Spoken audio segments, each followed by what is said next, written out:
Assalamualaikum warahmatullahi wabarakatuh. Bapak Ibu guru hebat semuanya, terkhusus buat siswa-siswi sekolah menengah pertama yang sebentar lagi akan mengikuti ujian semester ganjil dan sangat sulit sekali untuk memahami materi yang diberikan oleh Bapak Ibu guru di sekolah. Kali ini saya akan mencoba mengulas tentang materi teks deskripsi. Nah, kali ini saya akan mencoba mengulik beberapa latihan soal tentang materi teks deskripsi dan dilengkapi dengan pembahasannya. Silakan siswa-siswi Bapak tonton videonya sampai habis dan jangan di skip ya. Silakan klik subscribe dan hidupkan lonceng notifikasinya sehingga nanti tidak ketinggalan dengan materi-materi berikutnya. Oke?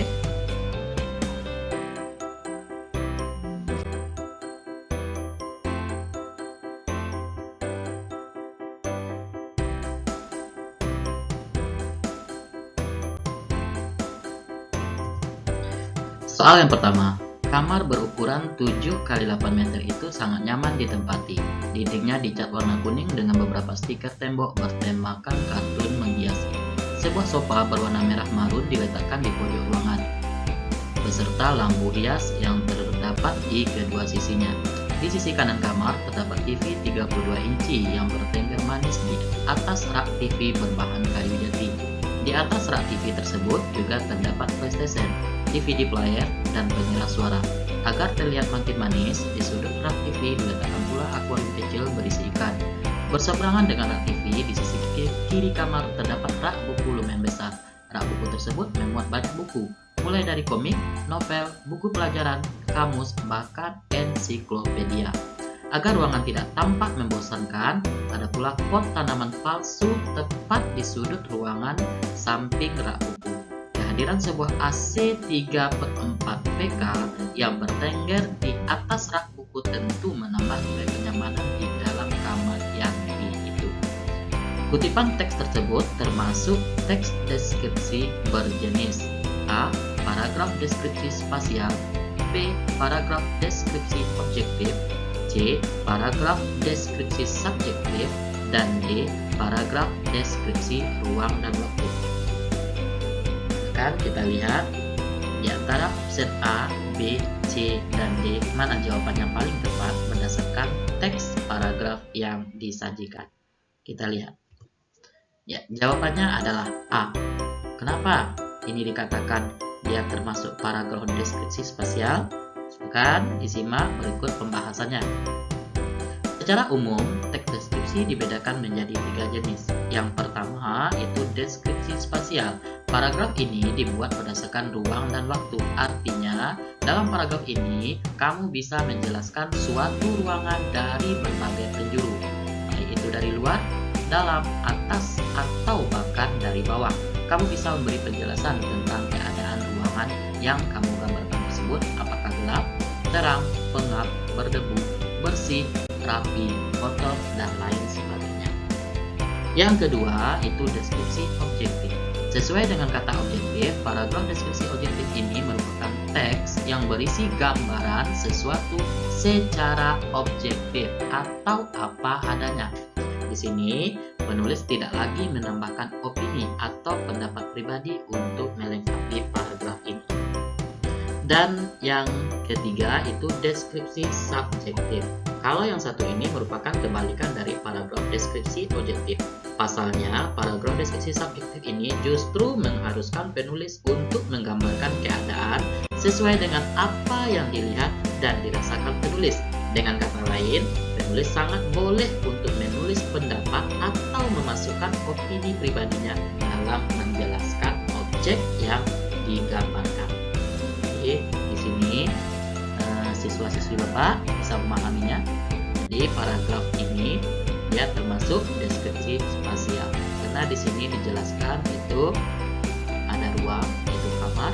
Nah, di sini dia memperinci atau menjelaskan bagaimana keadaan kamar tersebut, nampak di berbagai kalimat. Nah, kita lanjutkan soal yang kedua. Ibu Ayu adalah salah satu guru favoritku di sekolah. Biasanya saat mengajar, Ibu Ayu menggunakan kacamata berbingkai kotak hitam dengan rambut sebahu yang diikat rapi. Sebagai guru bahasa Indonesia, Ibu Ayu selalu mengajar di papan tulis menggunakan penggaris supaya bisa lebih menjelaskan dengan baik. Sebagai seorang ibu yang sudah melahirkan 2 orang anak, tubuh Ibu Ayu terbilang masih cukup ramping, seperti anak muda. Itulah mungkin mengapa sebabnya tak jarang banyak orang menyangka kalau Ibu Ayu adalah guru muda yang baru saja lulus kuliah. Padahal kenyataannya Ibu Ayu sudah mengajar di sekolahku sekitar 15 tahun. Kutipan teks tersebut termasuk teks deskripsi berjenis A. Paragraf deskripsi spasial, B. Paragraf deskripsi objektif, C. Paragraf deskripsi subjektif, dan D. Paragraf deskripsi ruang dan waktu. Silahkan dipahami kutipan teksnya. Di sini yang digambarkan adalah Ibu Ayu. Bagaimana sosok Ibu Ayu? Ya, kita lihat jawabannya. Ya, jawabannya adalah E. Paragraf deskripsi subjektif.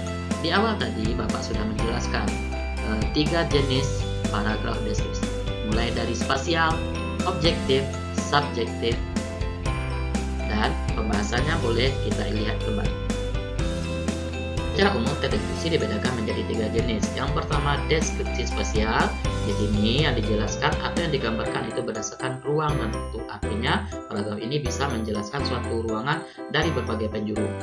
Ya, kita lanjutkan yang nomor 2-nya, deskripsi objektif. Berarti sesuai dengan kenyataan apa yang dilihat itu yang ditulis. Ini yang dikatakan objektif. Dan penulis tidak lagi menambahkan opini atau pendapat pribadi untuk melengkapi paragraf tersebut. Dan C, deskripsi subjektif. Kalau di sini bedanya dengan objektif. Kalau subjektif di sini, ini juga apa adanya, apa yang dilihat itu yang digambarkan. Tetapi di sini yang subjektif ini, penulis boleh menambahkan pendapat atau opini pribadi. Di sini berdasarkan kutipan paragraf ini, mana yang dikatakan pendapat penulis?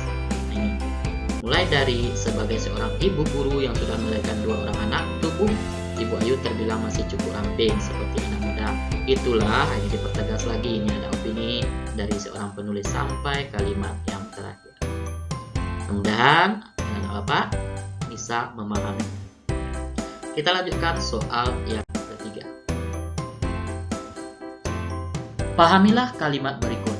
Cilok isi keju memiliki bentuk bulat dengan rasa manis dan asin.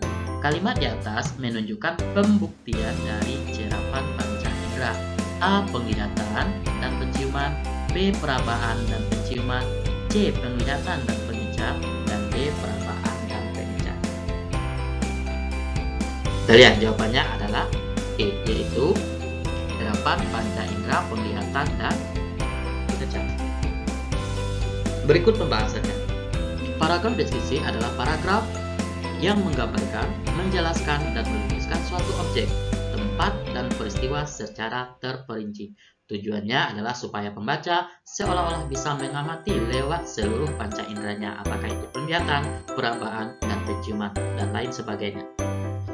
Lihat, penglihatan itu indera yang berfungsi adalah mata. Apa yang bisa dilihat oleh mata yaitu benda, baik benda hidup maupun benda mati yang dapat dilihat. Yang kedua itu cerapan panca indera perabaan. Perabaan di sini yang berfungsi adalah kulit. Apa yang bisa dirasakan oleh kulit itu seperti rasa kasar, halus, lunak, lembut, dan keras. Setelah penciuman di sini yang berfungsi adalah hidung. Yang bisa dirasakan oleh hidung adalah berupa bau-bauan atau aroma seperti amis, busuk, dan wangi. Cerapan panca indera yang terdapat dalam teks tersebut adalah penglihatan. Di sini kita lihat cilok isi keju. Ini adalah berupa benda sejenis makanan yang bisa dilihat oleh mata. Yang ditunjukkan pernyataan tentang bentuk dari cilok yaitu bulat. Nah, ini bentuknya bulat. Dan pengecap. Pengecap di sini ada rasa manis dan asin. Jadi jawaban yang paling tepat dari soal nomor 3 ini adalah C. Kita lanjut soal nomor 4. Pantai Batu Karas merupakan salah satu pantai untuk berselancar terbaik di Pulau Jawa dan ombaknya cukup terkenal di kalangan para peselancar. Pantai Batu Karas terletak di Desa Batu Karas, Kecamatan Cijululang, sekitar 34 km 1 jam perjalanan dari kawasan wisata Pangandaran. Pantai Batu Karas terletak di antara dua bukit yang mengurungnya, sehingga pantai tersebut berbentuk setengah lingkaran. Jadi objek di sini yang digambarkan adalah Pantai Batu Karas. Kutipan teks di atas merupakan bagian identifikasi karena A. berisi gambaran umum dari Pantai Batu Karas, B. berisi rincian dari Pantai Batu Karas, C. berisi tanggapan subjektif penulis tentang Pantai Batu Karas, dan D. A. Bapak tulis ini yang D. berisi kesan penulis terhadap Pantai Batu Karas. Secara umum itu teks deskripsi terdiri dari 3 struktur. Yang pertama identifikasi, yang kedua deskripsi bagian, dan yang ketiga itu bagian penutup. Kita lihat dari jawaban A, B, C, dan D mana yang paling tepat sesuai dengan kutipan teks yang disajikan. Ya, jadi jawabannya adalah A, berisi gambaran umum dari Pantai Batu Karas. Pembahasannya kita lihat.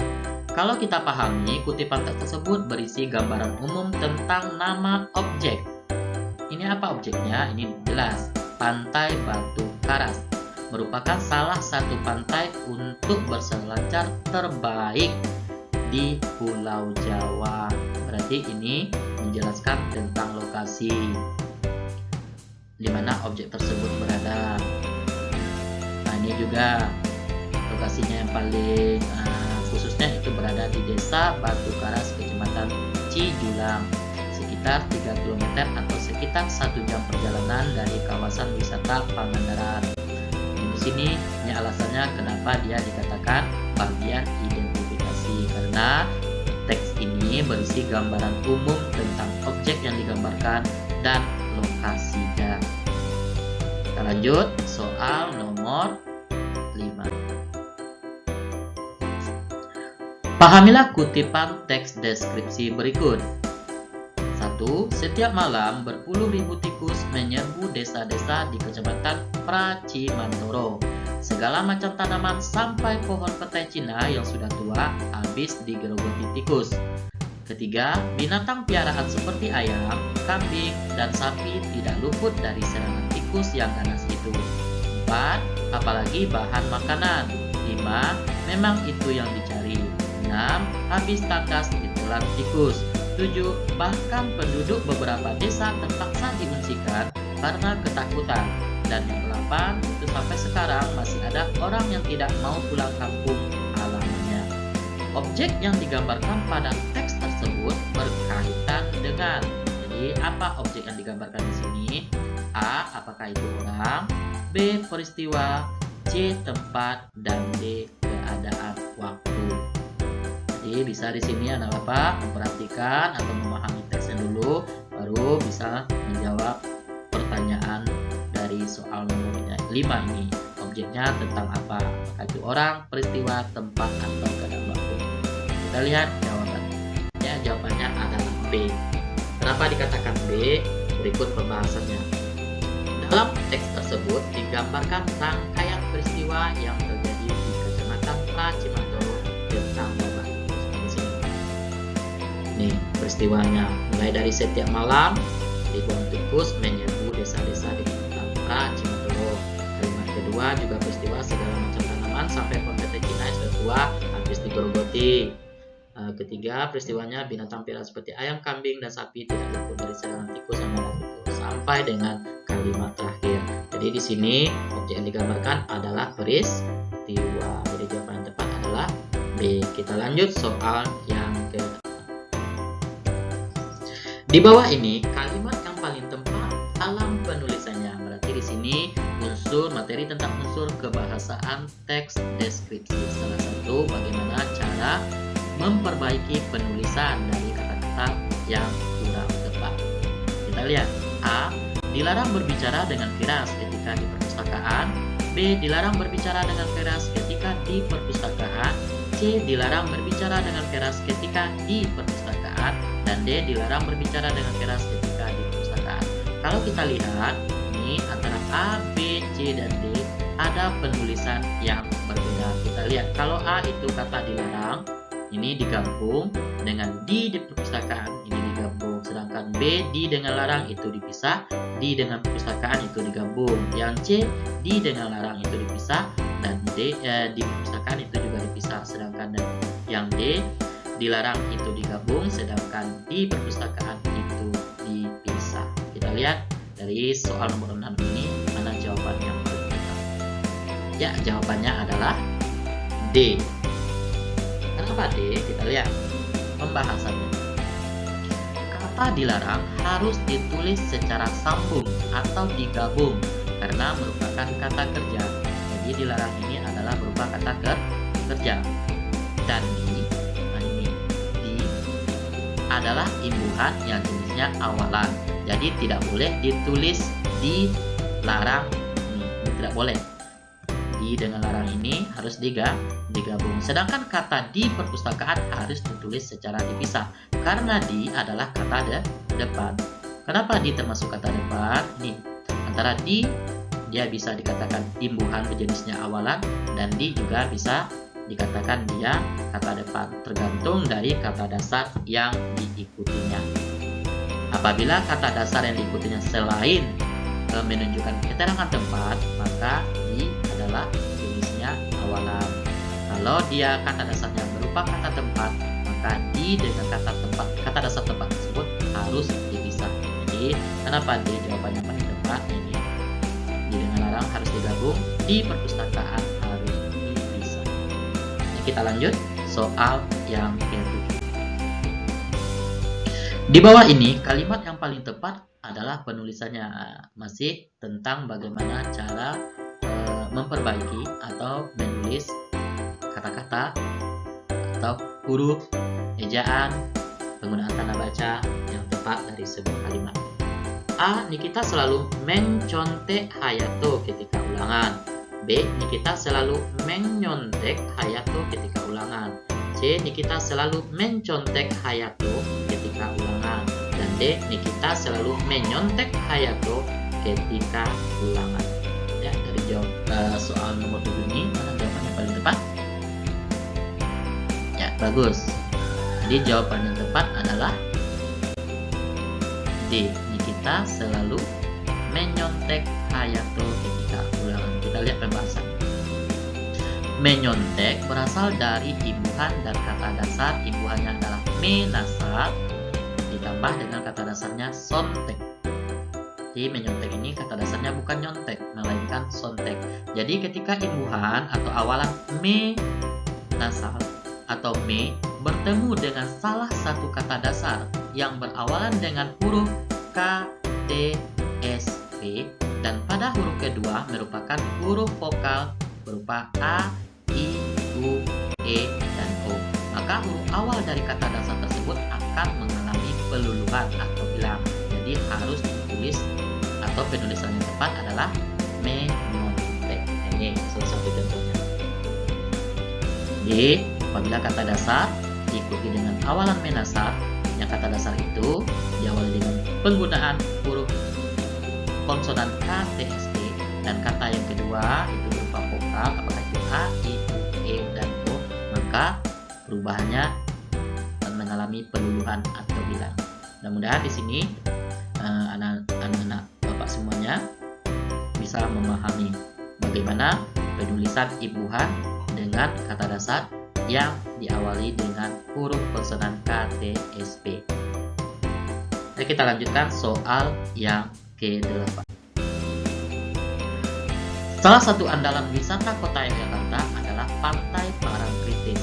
Tepatnya Pantai Parangtritis berada di Kecamatan Kretek, Bantul, daerah istimewa Yogyakarta. Pantai ini terletak sekitar 27 km arah selatan kota Yogyakarta. Berdasarkan struktur teks deskripsi, paragraf tersebut termasuk bagian A. Deskripsi bagian, B. Simpulan atau kesan, C. Identifikasi, dan D. Definisi. Di awal tadi telah Pak jelaskan bahwa struktur teks deskripsi itu hanya ada 3. Yang pertama, identifikasi atau deskripsi umum, gambaran umum. Yang kedua, deskripsi bagian.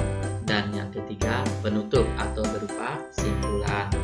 Yang isinya adalah kesan dan pesan dari seorang penulis tentang gambaran objek yang dilihat. Kita lihat jawaban yang paling tepat adalah jawaban yang tepat adalah D, identifikasi. Kita lihat pembahasannya. Pada paragraf tersebut merupakan bagian identifikasi karena menggambarkan objek parangtritis. Kita lihat gambaran umumnya itu terdapat pada kalimat pertama. Salah satu andalan wisata kota Yogyakarta adalah pantai Parangtritis. Selain itu, pada bagian identifikasi ini juga menjelaskan lokasi tempat objek tersebut. Ini tempat pantai Parangtritis berada di Kecamatan Kretek, Bantul, daerah istimewa kota Yogyakarta. Pantai ini terletak sekitar 27 km arah selatan kota Yogyakarta. Jadi, di bagian identifikasi itu berisi tentang gambaran umum dari sebuah objek dan lokasinya di mana, sejarah berdirinya kapan, tergantung dari objek yang kita gambarkan. Yang nomor 8 ini jawaban yang paling tepat adalah identifikasi. Kita lanjut soal nomor 9. Pemandangan pantai Parangtritis sangat memesona. Di sebelah kiri terlihat tebing yang sangat tinggi. Di sebelah kanan kita bisa melihat batu karang besar yang seolah-olah siap menjaga gempuran ombak yang datang setiap saat. Pantai bersih dengan buih-buih putih bergradasi abu-abu dan kombinasi hijau sungguh elok. Berdasarkan struktur teks deskripsi, paragraf tersebut termasuk bagian A. Identifikasi, B. Deskripsi bagian, C. Simpulan atau kesan, dan D. Definisi. Di soal nomor 9 ini jawaban yang tepat apa? Ya, B. Deskripsi bagian. Pembahasannya, paragraf tersebut merupakan bagian deskripsi atau deskripsi bagian karena berisi penggambaran tentang panca indera. Apakah itu penglihatan, pendengaran, atau penciuman? Jelas kita lihat pada paragraf tersebut menggambarkan bagaimana suasana dan apa yang dapat dilihat dari pantai Parangtritis. Jadi bagian deskripsi bagian ini itu berisi tentang rincian dari objek-objek yang kita gambarkan. Di sini kita masukkan cerapan panca indera, apakah itu indera penglihatan, pendengaran, penciuman, atau pencecapan. Kita lanjut soal nomor 10 atau soal yang terakhir. Pahamilah kutipan teks berikut. 1. Kelas 7C sangat bersih, tidak ada sampah berserakan atau coret-coretan. Mereka kompak. Kalimat nomor 2, mereka kompak membersihkan kelasnya bersama-sama. Kalimat yang ketiga, setiap hari mereka bergantian membersihkan kelas. Kalimat yang keempat, tidak heran kalau kelas mereka menjadi kelas terbersih tahun ini. Kalimat perincian pada penggalan teks deskripsi di atas terdapat pada kalimat. Ya, apakah kalimat yang pertama, kedua, ketiga, atau kalimat yang keempat? Silakan dipahami dulu sebelum kita jawab. Ya, jawaban untuk soal nomor 10 ini adalah A. Kalimat pertama. Kenapa kalimat pertama itu termasuk kalimat perincian? Nah, kita perhatikan. Kita lihat pembahasannya. Apa itu kalimat perincian dalam teks deskripsi? Kalimat rincian adalah kalimat untuk memperjelas atau mengkonkretkan sebuah objek yang hendak kita gambarkan. Semakin rinci objek yang kita gambarkan sehingga pembaca merasa memahami apa yang hendak kita jelaskan dari objek tersebut. Kenapa jawabannya A? Itu terdapat pada kalimat pertama. Di sini kita gambarkan, yang digambarkan adalah tentang objek yang berupa kelas. Jadi ini berupa kelas atau ruang. Sangat bersih, ini rinciannya, tidak ada sampah berserakan atau coret-coretan. Inilah yang dikatakan kalimat perincian yang terdapat pada teks deskripsi yang telah disajikan. Mudah-mudahan dari 10 soal hari ini anak bapak semuanya bisa memahami, dan mudah-mudahan soal tentang teks deskripsi yang keluar pada saat ujian nanti bisa dijawab dengan mudah. Pesan bapak sebelum menjawab soal, terlebih dahulu harus memahami bunyi atau makna soal yang ada jangan dibaca terlebih dahulu wacananya, karena untuk pembelajaran bahasa Indonesia itu identik dengan wacana yang begitu panjang. Jadi kalau anak-anak Bapak semuanya ada wacana atau teks, terlebih dahulu pahami makna soal, baru dibaca teksnya. Mudah-mudahan dengan soal ini bisa membantu anak-anak Bapak mendapatkan nilai yang maksimal. Amin amin ya rabbal alamin. Nah, dengan 10 soal ini saya ucapkan terima kasih banyak. Assalamualaikum.